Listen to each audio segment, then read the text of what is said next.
Welcome back to Discovery Bay Wild Bird Rescue. My name's Lauren and today we are at Kai Tai Lagoon to release a great blue heron. This great blue heron came to us from Olympia where it was caught in fish net and it couldn't escape because it was very emaciated.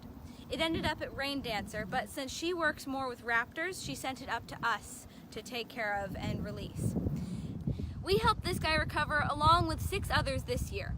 It's been a very busy year for blue herons at our rescue, and that's because they're reproducing well, but there is not enough food to support the whole population. All right, let's go, buddy.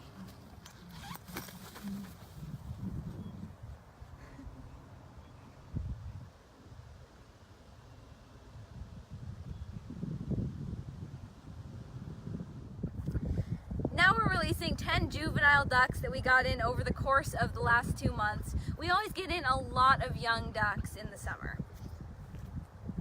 Let's start with this cage over here.